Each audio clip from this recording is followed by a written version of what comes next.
You know, people feel safer, law enforcement feels supportive, and whether it's police or anyone, they like that no tax on overtime. You'll ever have to pull an extra shift? You'll have to work overtime? No tax on overtime, that's a great idea. And if you've got family at home, maybe you like that increased child tax credit. And whether you're law enforcement or anybody that wants to play a part in our workforce, you want good jobs. And maybe they like my piece of the legislation in the Working Families Tax Cut Act, which was the Pell Act, which helps support high-quality, short-term education. You know, not everybody needs a 4-year degree. Not everybody needs a 2-year degree.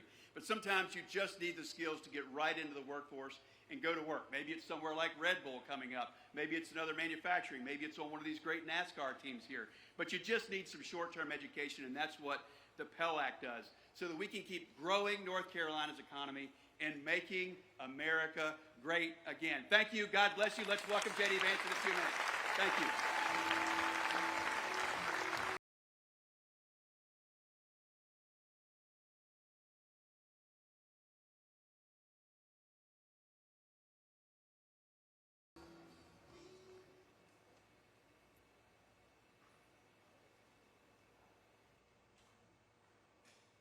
Ladies and gentlemen, please welcome to the stage Michael Watley.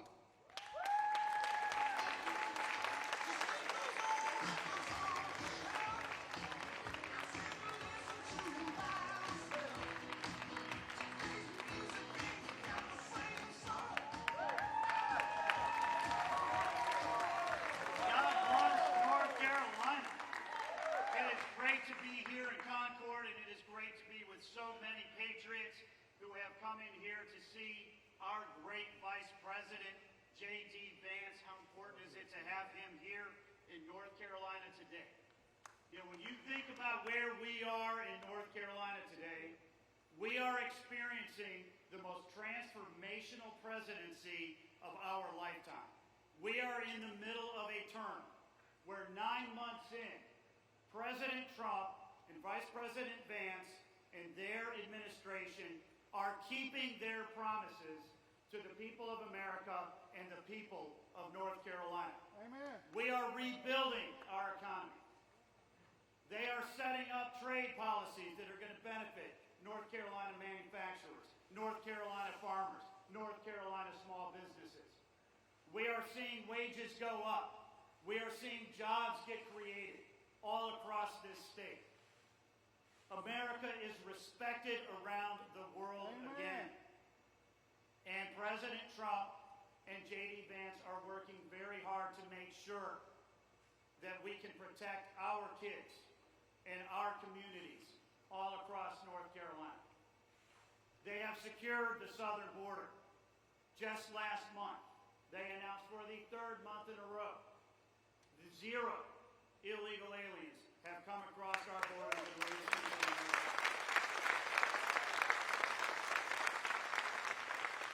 They are working to stop the flow of fentanyl, to stop the flow of migrant crime, to stop the flow of human trafficking and sex trafficking into states like North Carolina, where under Joe Biden we saw tens of thousands of illegal immigrants that were coming into this country and making North Carolina a border state and a less safe state than it had been under President Trump's first term.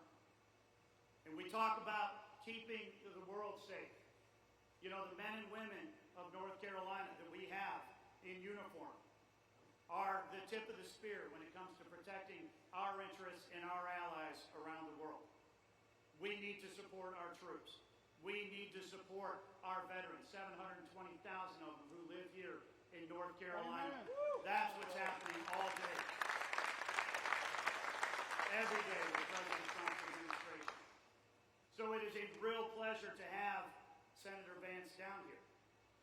But I have to admit, it's a tough conversation that we need to have. We need the highest government function to be protecting our kids and our communities. The highest function of government is to keep its citizens safe. And right now, we are coming off an administration that wanted to look the other way, that wanted to allow violent, criminal, illegal aliens to come into this country by the tens or hundreds of thousands that wanted to go to soft on crime policies in order to appease a very local, small, radical, progressive bloc. And we're dealing with that here in North Carolina.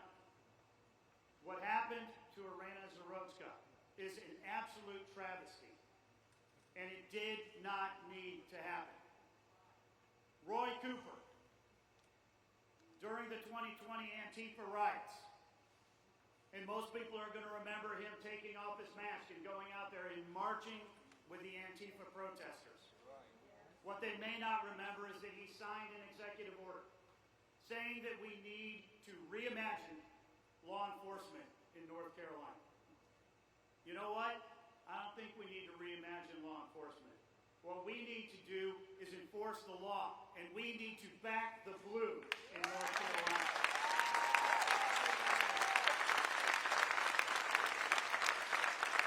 We need to make sure that people like DeCarlos Brown Jr., who are arrested 14 times, are not going to be released 14 times and back on the street.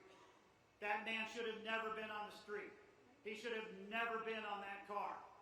And he should not have been in a position to take that life. Amen. We heard just last week, another guy in Charlotte had already been arrested and released 9 times this year. Folks, it's only September. That's one a month. We don't need a revolving door at the jail. We don't need soft on crime policies like Roy Cooper brought to North Carolina. We need to keep our kids and our communities safe. I want to thank Senator Berger and Speaker Hall for their great leadership in passing in just 2 days legislation to roll back Governor Cooper's soft on crime policies, to roll back the look the other way policies they brought in. Senator, thank you. And I called them last week and said, you need to pass this type of language. You need to roll back these policies. And I appreciate you guys stepping up immediately to protect North Carolina citizens, not just in Charlotte, but all across our great state. But there's more to be done. And before I go there, I want to mention just real quick their Democratic colleagues in the House who voted en bloc against this legislation. Have you noticed on every 80-20 issue, the Democrats are absolutely on the wrong side of the issue? Amen. When it comes to the big, beautiful bill, to extending President Trump's tax cuts, no tax on tips, no tax on overtime, no tax on Social Security, 70% approval in North Carolina, every single Democrat voted against it. Roy Cooper said he would have voted against it if he was in the Senate. You know, you think about where we are with law enforcement. You think about this bill, they're voting against it. You think about having boys and girls sports and men and women's locker rooms, another 70-30, 80-20 issue. And Roy Cooper was on the exact opposite side. In fact, he vetoed 3 different bills that would have prevented that radical ideology from infecting our schools. And yet, on every single issue, the Democrats are on the wrong side of an 80-20 issue. And I have not seen any polls to talk about this bill that you just moved and passed. But I bet it's probably about 90% of North Carolina voters want to protect our kids and our families. Amen. And the Democrats in North Carolina are absolutely steadfast in being on the wrong side of this issue like they are on every issue. But the fact is, Republicans care about our families. They care about our communities. They are going to fight across this state and across the country. You know, you think about President Trump. We had riots out in California.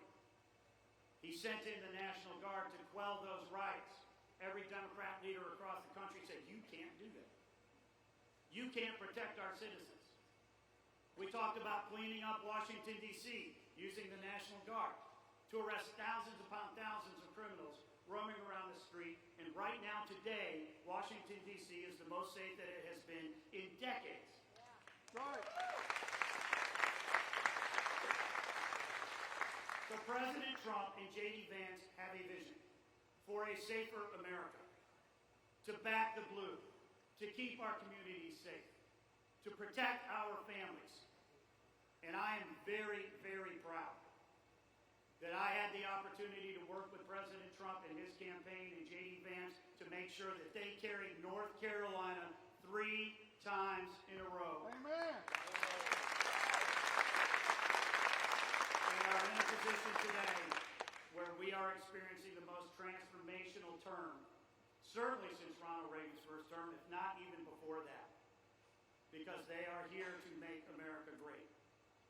And I am very excited that the Vice President chose today to come down here and talk to our law enforcement community and talk to our great patriots in North Carolina about the issues that really, truly matter.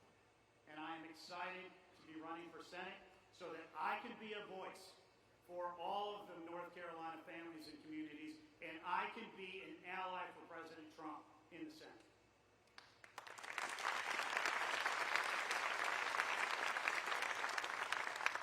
So let's welcome the great Vice President.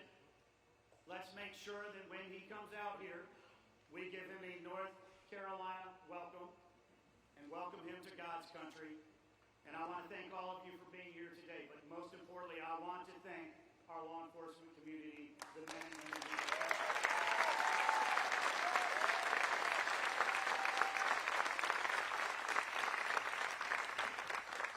Thank you very much, North Carolina. We love you.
Ladies and gentlemen, please welcome to the stage the Vice President of the United States, JD Vance.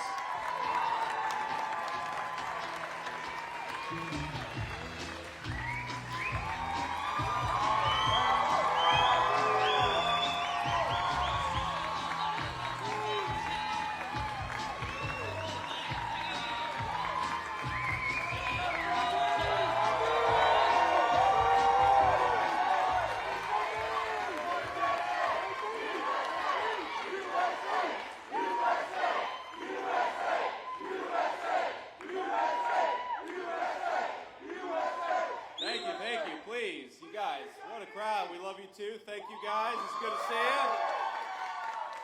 It's great to be back in the great state of North Carolina. Thank you all so much for having me. I want to thank, first of all, these incredible law enforcement officers we have behind us. Thank you all for your service.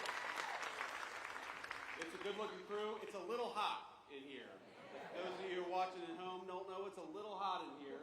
And they've got their navy blue uniforms on over here. I bet they're even hotter than we are, standing up there under the spotlight, but they've done much tougher jobs, I think, before. So we're thrilled to have you guys here. And I just wanted to say to all the law enforcement who are in this building, to all the law enforcement who are watching at home, we love you, we're grateful to you, and we're always going to stand behind you. Thank you.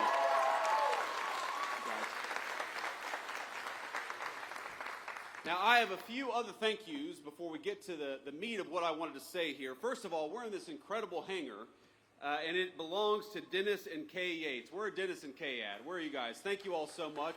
Thank you guys for having us.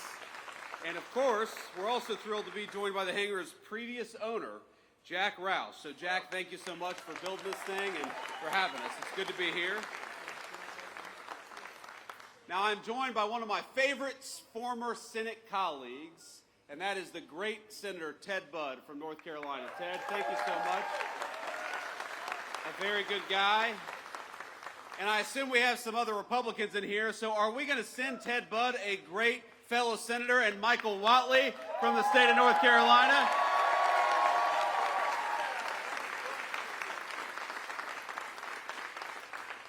Now, Michael Whatley, I got to know, he was the RNC chair. He was a great friend of me and of the whole administration during the race. But Michael loves the state of North Carolina. He's going to fight for law enforcement. He's going to fight for law and order. He's going to fight for good jobs. He's going to fight for North Carolinians and North Carolinians and nobody else. Michael Whatley, God bless you, man. Thank you so much for being here.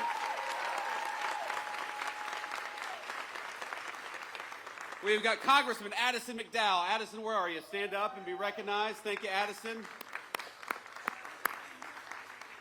All right, this is your first term, right? Are you happy what you signed up for?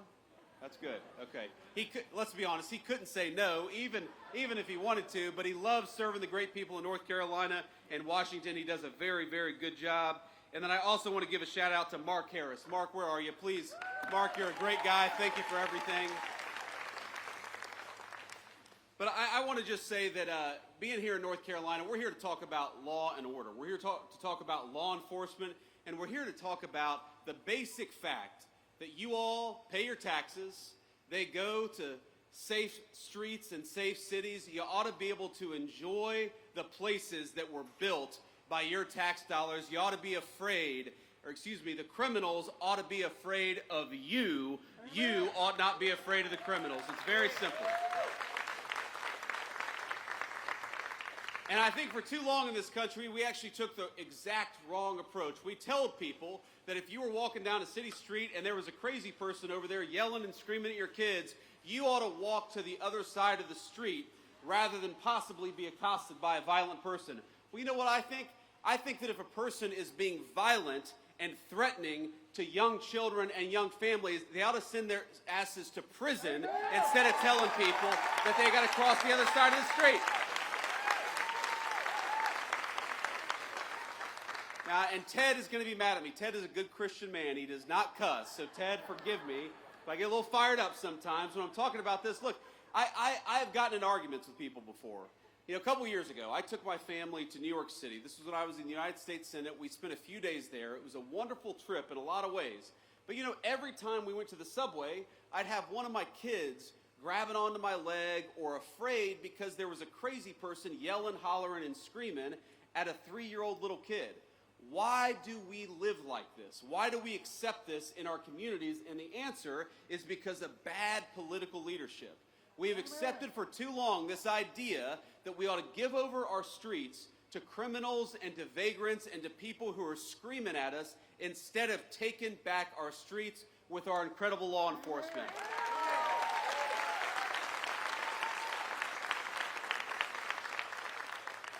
And there are so many things that we can do. You know, in Washington, D.C., the first 2 months that we surged the National Guard, that President Trump surged the National Guard into Washington, D.C., there were no murders. Not a single murder for 2 weeks in the streets of Washington, D.C. And you know, we have all these world leaders who come. And we'll tell them, you know, we haven't had a murder in Washington, D.C. in 2 weeks. And these world leaders will look at us and say, is that supposed to impress us? Like, that doesn't sound very good. But you know, to Washington, D.C., which averaged last year a violent murder every other day, 2 weeks without a murder was a hell of a track record. And then we just surged the National Guard to Memphis, Tennessee. Again, a Democrat city in a red state, but where the mayor said, we are sick of our people being afraid to walk safely on the streets, so why don't you help us? And that's our basic attitude in the Trump administration is, look, we should not allow people to take over. We should not allow these violent criminals to take over city streets. And if the local government wants our help, if the local authorities want our help, then we are going to help them because we stand for American safety everywhere, whether it's a big city or a small one. Thank you, young man. So this is what it means. Being pro-law and order is actually not that difficult. There are some things we do, some issues we address that are so complicated and so challenging, but supporting our local law enforcement is actually pretty easy. It's just a question of political willpower. Here's thing number one, very simple. If our great police officers find a violent criminal and lock them up, we ought to keep them locked up instead of letting them back on our streets with a slap on the wrist.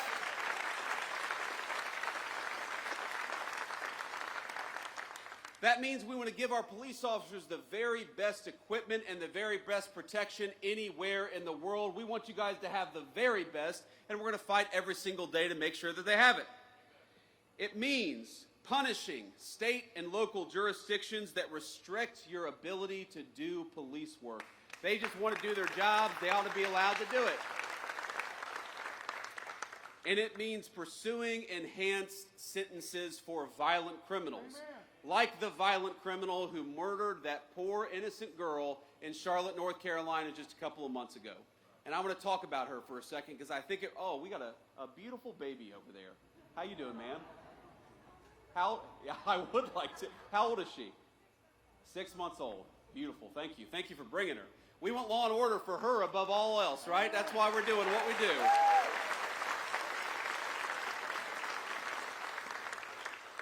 But we all know a couple weeks ago, and it's one of these things that got bumped out of the news because of the political assassination of Charlie Kirk. And so let me talk just a bit about that. You all know Charlie. He was a great guy. He was a great husband, a great father. He believed in two things, I think, above all else. Number one, the second most important, is he believed in political debate in the United States of America, that we ought to talk about our disagreements and not attack one another over our disagreements. And he gave his life dying for that principle. And the second thing he believed, and it was the most important, is that he wanted to be a Christian evangelist. He wanted to bring the gospel everywhere, and he saw connecting with people and debating politics as an opportunity to talk about his faith. And I think it's important to honor him by recognizing that this is a kid, and he died at 31 years old. This is a kid who every single day he would go to these college campuses, he would talk for 3 hours with anybody about whatever they wanted to talk about, and he believed in the civic virtue of open debate. He gave his life to protect that civic virtue, and he gave his life serving that civic virtue at the highest level. He was a great guy, and his loss was the nation's loss. And Erica, we love you. Erica's his beautiful widow. And I think you all will join me in saying that what happened to Charlie was disgusting, it was unacceptable, and it is the most anti-American act of violence that we've seen in the last couple of weeks in this country. It was a disgrace.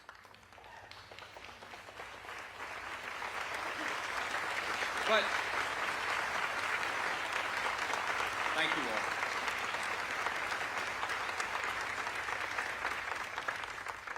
I appreciate that, and the thing is, it actually bumped out of the news this terrible story in Charlotte. And here's the basic summary, as far as I can recall it, is you have a violent criminal who has been arrested 14 times, often for very violent offenses, who gets on a bus with an innocent young girl, 22 years old, and slits her throat, and she dies. She died because she was coming home from work. She worked at a pizzeria. She came from a beautiful family. She had a young boyfriend. She had her entire life ahead of her. And she was actually a refugee from Ukraine. So she came from a war-torn country. She sought shelter in the United States of America. And because of soft-on-crime policies, she was murdered here, not in the war-torn country she came from. Isn't that a disgrace? And isn't that an insult to the incredible law enforcement officers who arrested this person 14 times? They did everything that they could to keep this thug off the streets, and it was the political leadership that failed, and we got to be honest about that. I saw former Governor Cooper say, and this is Michael Whatley's opponent, former Governor Cooper said just a couple of days after the attack that we have got to do more when it comes to law enforcement to keep people like this off the streets. And my response was, Governor, he was arrested 14 times. Law enforcement did their job. It's time for you to do your job.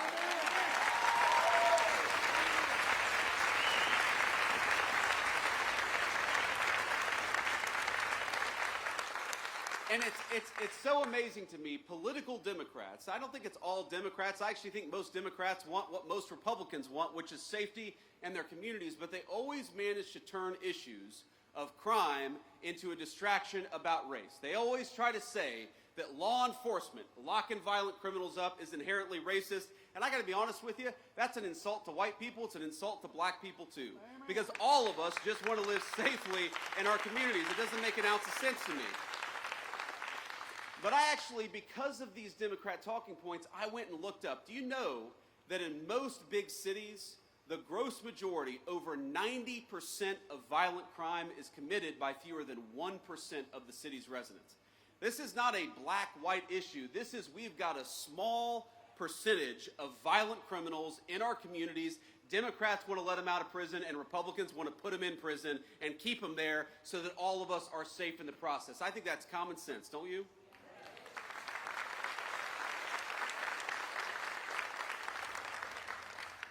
So I also got to talk a little bit about another law and order problem. I said Charlie Kirk's assassination was the most political and disgusting violence that we've had in this country in the last couple of weeks.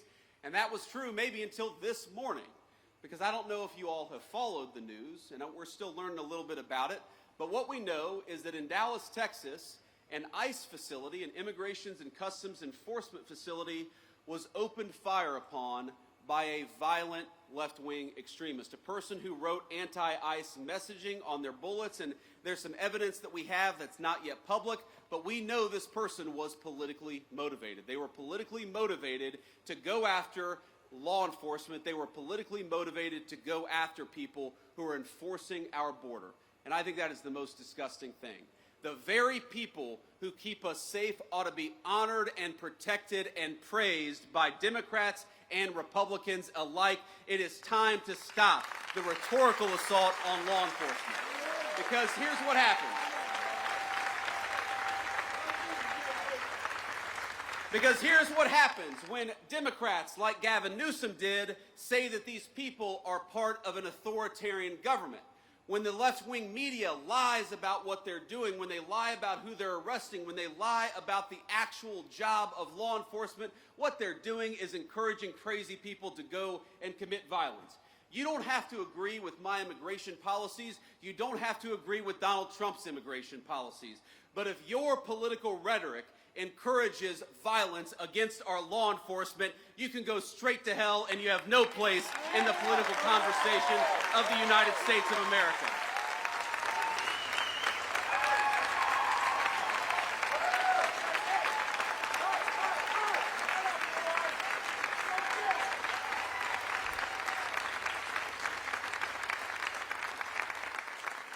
Just yesterday, NBC News, maybe the worst of all the fake news, and I'm sure we have an NBC reporter out there. It's a tough competition, my friends, to be clear. But maybe the worst, I said maybe the worst, is NBC News. And they said that immigration enforcement, you know what they said? That immigration enforcement had detained a 5-year-old autistic girl in order to get to that girl's father. Turned out that story was a complete fabrication. It was a complete dishonest lie.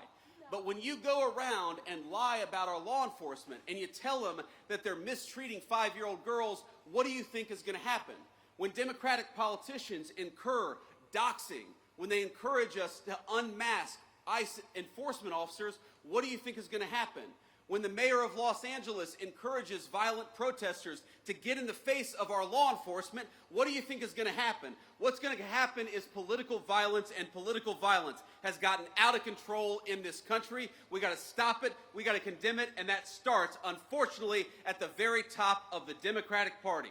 If you want to stop political violence, stop attacking our law enforcement as the Gestapo. If you want to stop political violence, stop telling your supporters that everybody who disagrees with you is a Nazi. If you want to stop political violence, look in the mirror. That's the way that we stop political violence in this country, and we've got to do it.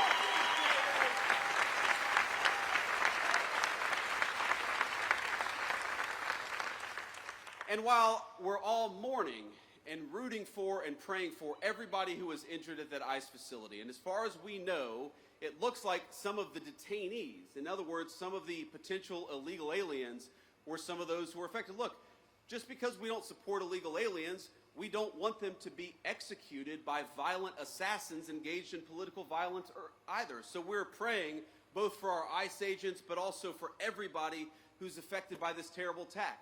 But that was an ICE facility. And as these guys behind me know, and a few of our police officers know, police officers writ large face too many threats of violence all across the United States of America. And we know where it started. We all remember the summer of 2020 when all of these violent protesters were encouraged to treat police as the enemy instead of as the solution. You'd take 1,000 police officers, you'd find one person who didn't do something perfect and use that one guy to tarnish the other 999 police officers.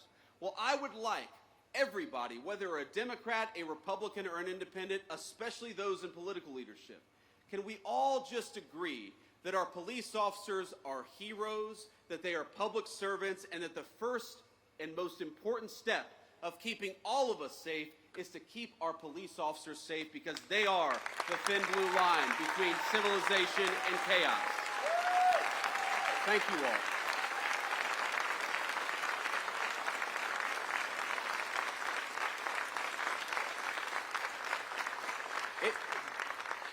It just happens too much. Our police officers being assaulted, our police officers being attacked. You have these crazy attacks where you have a cop in a squad car who's enjoying their lunch break, and somebody comes up and summarily executes them before the cop even had a chance. It happens way too much, and it happens because too many of our political leaders have encouraged it. Now, it's not just that. It's not just the rhetoric that encourages violence against our law enforcement. You know, when I was in the Senate, there was a big bill that was going around, and it was basically that we were going to try to eliminate qualified immunity from police officers. One of the most disgraceful and worst ideas that I've ever seen. In other words, that we were going to make it easy for criminals to sue police officers for doing their job. Now, does anybody think, when you see the fake news media and the way they attack our police officers, does anybody think that we need to make it harder for our police to do their job? No. Some of America's cities today have worse murder rates than the very worst third world cities all over the world. That's not a joke. You go to Port-au-Prince, Haiti, or you go to some of the poorest countries all over the world, even those countries have a better murder rate than Washington, D.C. or some of the major American cities. Some of them have better murder rates than Charlotte, North Carolina. That's a disgrace. All of us should be asking, how do we make that better? How do we make people safer in their communities? How do we make it easier for a young family to walk down the street in security and comfort? But unfortunately, we have got a crew of violent radicals in the United States of America who think we ought to make it harder for police to keep us safe than easier for police to keep us safe.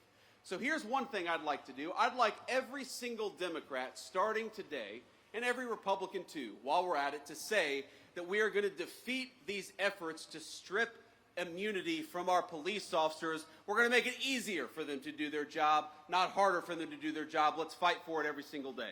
Amen.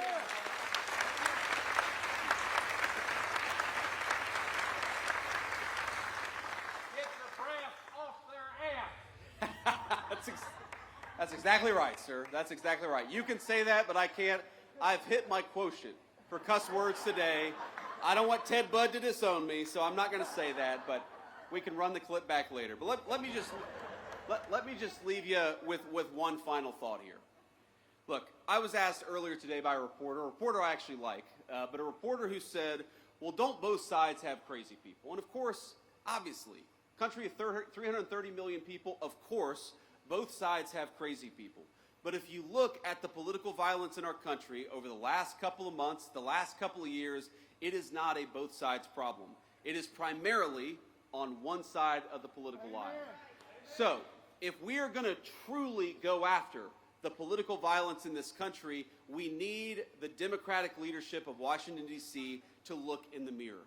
We need them to renounce all political violence. When a poor kid like Charlie Kirk is gunned down in cold blood, we need them to start with condemning the violence instead of condemning something that Charlie Kirk said that they disagreed with. When you have an entire network of left-wing organizations that encourage, that promote, and that apologize for violence, you know what you're going to get out of it? You're going to get political violence. So here's my sacred obligation to you, to all the law enforcement, but every person, whether they wear a uniform or not. Over the next couple of years, the Trump administration is going to do everything that we can to dismantle the networks, to destroy the funding, and to make it harder for people to kill one another just because they disagree with what somebody says. That is what we're going to do. We're going to fight for it.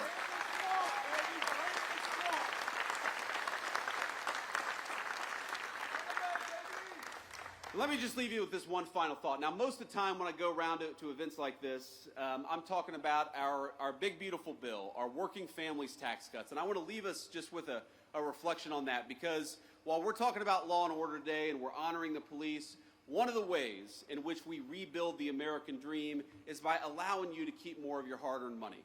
And that bill that these great congressmen worked on and the great senator here, what it did was very simple. It increased the child tax credit. It meant that we're going to increase take-home pay by about $10,000 over the 4 years of the Trump administration. It means that if you're working on tips or if you're working an overtime shift, the government is going to take less of your money, and I think that's a pretty good idea, because if you're working hard, I think the government ought to keep its hands out of your pocket. We're going to do all those things. Because I believe the American dream is fundamentally about this principle. It's about the principle that for all the parents and grandparents out there, and I'm now the parent of 3 beautiful young kids, I just want them to have a better life than the life that I have. That, to me, is the core of the American dream. The promise that if you work hard and play by the rules, we're going to give our kids and we're going to give our grandkids something that's just a little bit more prosperous, a little bit more secure, and a little bit more proud than what we were given when we were kids. That is, I think, our sacred obligation. That by inheriting a great country from our parents and grandparents, we got to pass on something even greater to the next generation. But none of that matters without law and order and public safety. How can you have the American dream if you can't walk down your neighborhood in safety? How can you have the American dream if you're worried about getting mugged when you're taking your family out to a nice meal downtown? How can you have the American dream when every celebration, every big moment in a person's life, you're too worried about violent crime and not focused enough on the things that make life worth living? One of the things that we have got to get back to remembering is that if we want to preserve the American dream, we've got to preserve the right of everybody, rich or poor, to live in safety and security in their neighborhoods. You know, when I grew up in Middletown, Ohio in the 90s, we didn't have a whole lot of money. I was raised by a woman who struggled very often to put food on the table and clothes on her back. Mamaw. Everybody loves Mamaw. Most of all me. But you know what? For all of the problems that we had, for all the times that Mamaw was worried about where our next meal would come from, for all the times that Mamaw was sometimes terrified that she wouldn't be able to make an important bill payment, we never worried about public safety. And the reason we never worried about public safety, the reason she knew I could go across the street and play in the park in safety and comfort, is because we had something in this country. And that was a recognition, Democrat and Republican, that we stood with law enforcement and we stood with their mission. It didn't matter what your political affiliation was. We wanted to support people who kept our communities safe. And that's something we've gotten away from, because a lot of the people who report on the news, a lot of the people who actually make policy in Washington, D.C., let's be honest, they are wealthy people who can block themselves off from the consequences of the policies they impose on the rest of us. Now maybe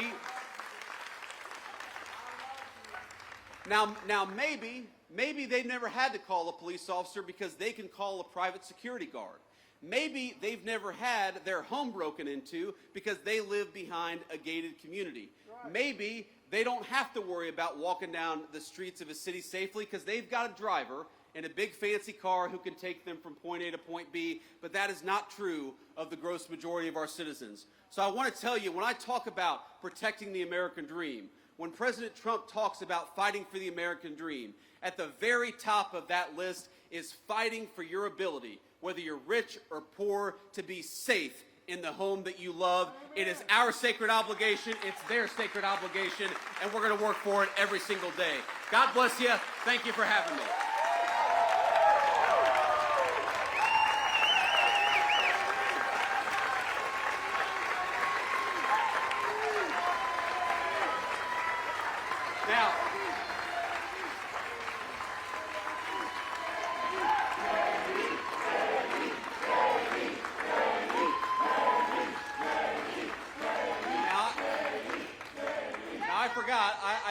I told them the fake news, and I'm sure there's some real news back there. I told them I'd take a few questions. So, I'm not getting out of here just yet. We'll take a few questions from the reporters. I would prefer to start with some of the local North Carolina folks, and then we can take some national questions after that. Do we have a microphone back there? Hey, Vice President. I can't see it. Over here. Yes, Mr. sir. Vice President, Thank you. thank you for taking questions from us, and thank you for visiting Concord. You referenced the awful death of Irina Zarutska. I'm just curious, have you had the chance to watch that awful video that was released by Katz, and what your thoughts are after viewing it? Well, yeah, you know, I've honestly seen a lot of gruesome footage, some involving my friends over the last couple of weeks. But the footage of Irina getting stabbed to death is very hard to watch. And I have not seen the whole video from start to finish. I had to cover my eyes for part of it because it is so gruesome, and maybe I should just stare at it. Maybe all of us should stare at it to know the kind of evil that we're actually confronting, because what happened to her was really, really disgusting, and I think it comes from a deep and dark and evil place that exists. Thankfully, in a very few number of people, but those people we ought to lock up in prison so they can't get anybody else. But when I saw that video, you know what really got me as a father? I've got 3 little kids, 2 boys, and my youngest is a baby girl. She's 3 years old. She is the apple of my eye, as you dads will know. Daughters just have an effect on us. They get away with more stuff. They don't they? It's kind of annoying, actually. She gets away with things she should not get away with, that her brothers would never get away with. But I look at this girl who's 22 years old, and I think to myself, you know, I would love for my daughter to have the kind of life where she never has to worry about that. And there's this moment where she looks up at her attacker and she covers her mouth, and you realize what's going through her head. She knows that something very terrible has happened to her, and I hope that she didn't realize it for too long, because that is unimaginable suffering. But if you're a man, I don't care what skin color you are, I don't care whether you're rich or poor, but if you're a man and you see the pleading eyes of a girl looking up for protection, then we have to protect our girls and our women in this country.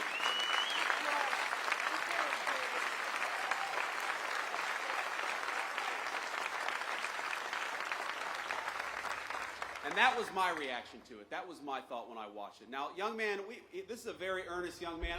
He doesn't look like a journalist to me, but go ahead and shout out a question because I'm not going to deny that level of energy and that level of passion. First of all, what's your name?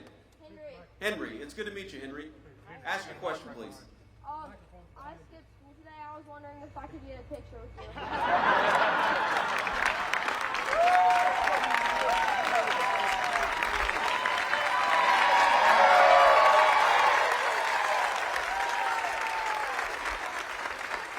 Henry said, I skipped school. Can I have a picture with you? Well, I guess you got to have some excuse to skip school, so I might as well get a photo with Henry.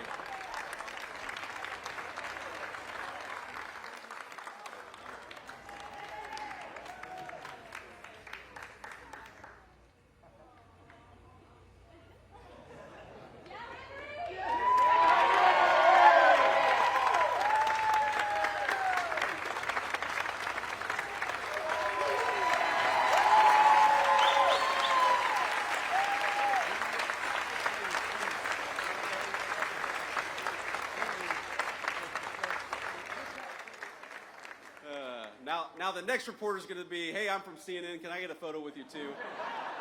I wish that I got questions that easy. I'm not holding out hope. Sir.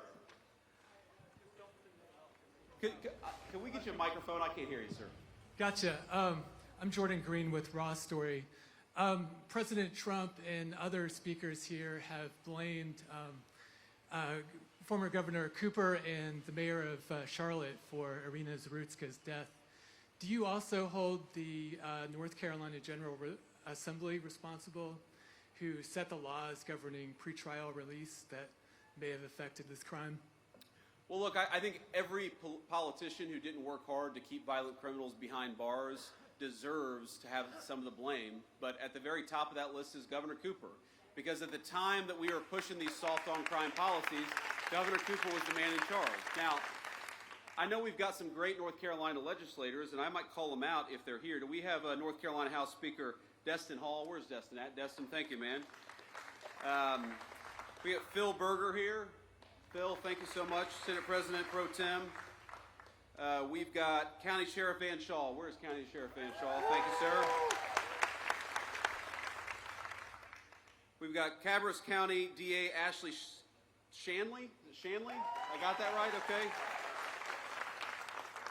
Of course, we've got North Carolina GOP Chairman Jason Simmons. Jason Simmons that's a celebrity in the Trump White House there. North Carolina Labor Commissioner Luke Farley. Luke, where are you? Luke, thank you. And I know that our great North Carolina local legislators here have worked very hard to solve some of these soft-on-crime policies and make it harder to let violent criminals out so easily and to demand that when you have a violent criminal who goes in, the person stays there and doesn't get a slap on the wrist and released to commit more crime in the community. That's what we want. We don't want a criminal justice system that goes after innocent people. We also don't want a criminal justice system that lets obviously violent felons out of prison without any real consequences. It's just very simple. And again, I go back to the statistic where we've got such a small number of people who commit so much of the violent crime if we just locked them up. And I mean, look, I believe in repentance and I believe in forgiveness, but I believe that forgiveness often only comes on the other side of real punishment and real regret, which is why we got to lock some of these guys up in the first place. So yeah, I blame the political leadership. And I can't get over a governor who pursued soft-on-crime policies, Roy Cooper, who pursued soft-on-crime policies, who let violent criminals out of prison, and then after Irina was murdered, to have the audacity to blame our law enforcement. Law enforcement arrested this guy 14 times. They did their job. It's time for the politicians to do their job too. Next question. Vice President Vance, thank you so much for taking questions. I'm Casey Jones from WCCB Charlotte. When it comes to cracking down on crime in cities like DC, Memphis, Chicago, sending the National Guard, what specific metrics does the administration use to decide where those resources go? And can we expect that kind of response here in Charlotte anytime soon? Well, look, if the mayor of Charlotte and the governor of North Carolina asked for our help, we would absolutely send it because we believe in helping people regardless of whether they're Democrats or Republicans.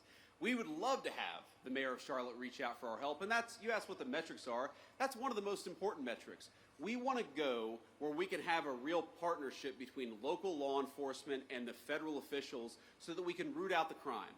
And that goes to the second metric. What is the most important thing? You can tell how many people are being murdered in a community. You can tell how many carjackings there are. You can tell how many armed robberies there are.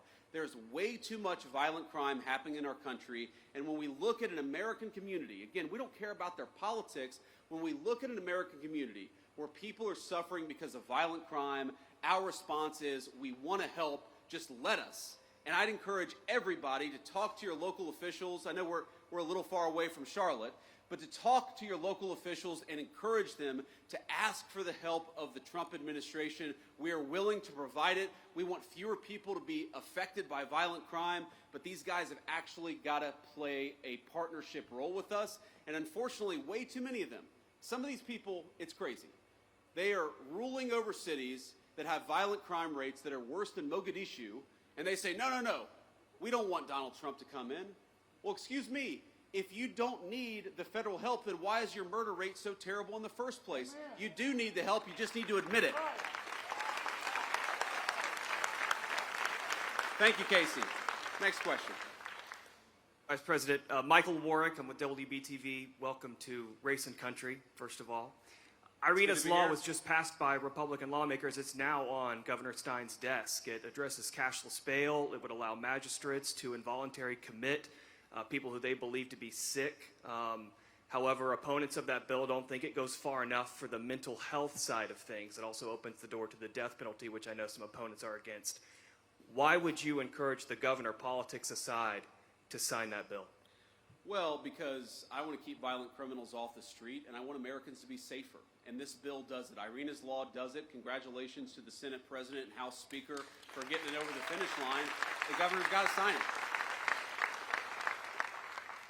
I guarantee if this bill is signed into law, it will help our incredible law enforcement keep the streets safe.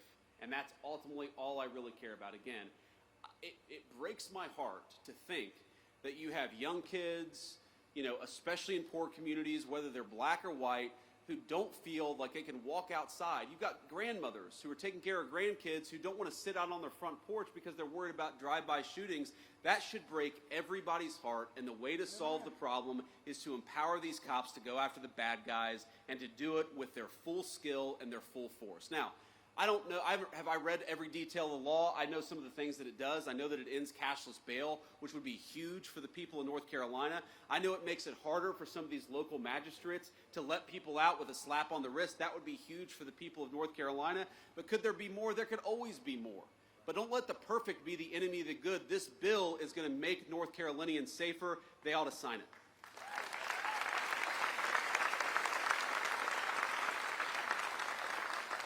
Hi, Mr. Vice President. It's Kit Maher representing the White House TV pool today. I just have two national questions for you, if you'll allow it. Go ahead. Number one, on Ukraine, President Trump said that Ukraine can fight and win back its territory. Could you explain the shifting stance there from stopping the bloodshed immediately, ending the war, and now saying that Ukraine should fight?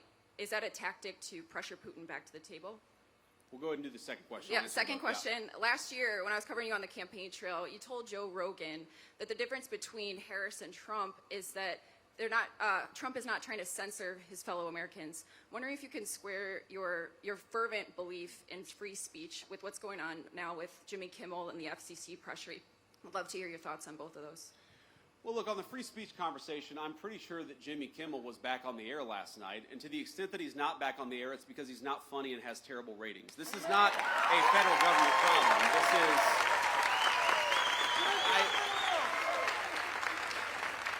And Kit, look, I want to answer your question in good faith. What people will say is, well, you know, didn't the FCC commissioner put a tweet out that said something bad? Well, Kit, compare that, the FCC commissioner making a joke on social media. What is the government action that the Trump administration has engaged in to kick Jimmy Kimmel or anybody else off the air? Zero. What government pressure have we brought to bear to tell people that they're not allowed to speak their mind? Zero. We believe in free speech in the Trump administration. We are fighting every single day to protect it. Now compare that to the Biden administration, where we found out just yesterday that conservatives on YouTube and on a number of social media platforms were being censored. Why? Because the Biden administration picked up the phone and said, we want you to censor our political opponents. That is real government censorship, and it left the White House when Joe Biden left the White House. Now to Ukraine. Look, I've answered a version of this question probably 100 times over the past 3 months, and one of the things I'll say about the president is that he is responsive to the reality on the ground. And the reality on the ground is that, number one, we have engaged in incredibly good faith negotiations with both the Russians and the Ukrainians, and I believe the president is growing incredibly impatient with the Russians right now because he doesn't feel like they're putting enough on the table to end the war. That's number one. Number two, the president has grown very confident that this war is bad for Russia. You hear me say this all the time. You hear the president say this all the time. The war is bad for Russia. It's bad for Ukraine. It's bad for America. We want the killing to stop. That remains the president's position. But the president also can look at reality on the ground.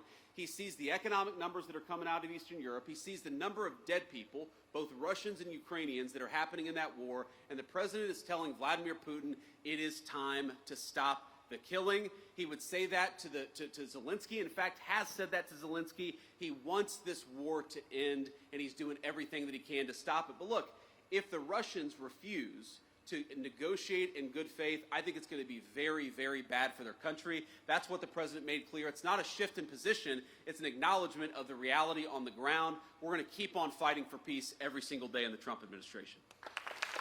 I'll do one more question here. Another question.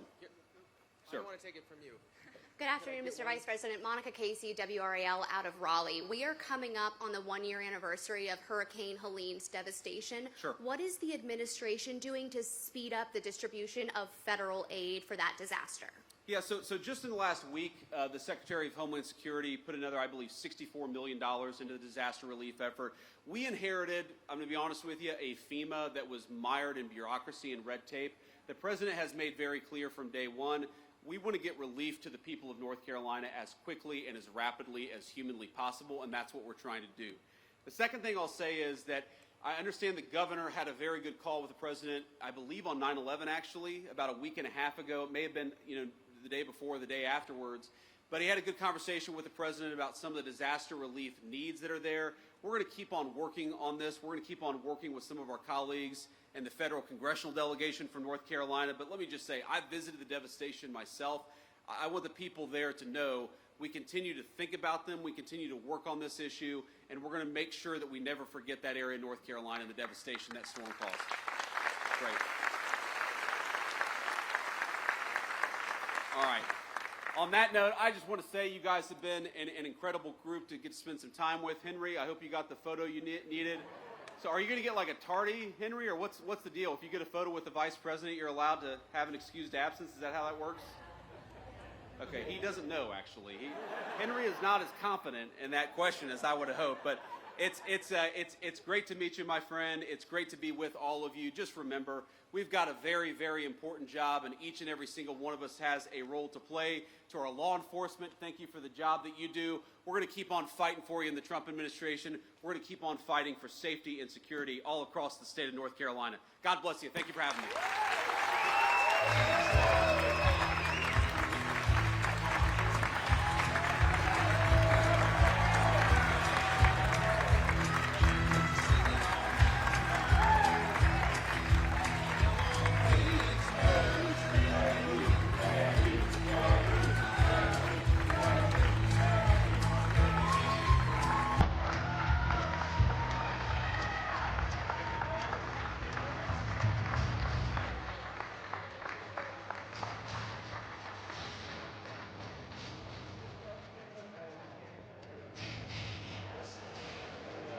Wireless.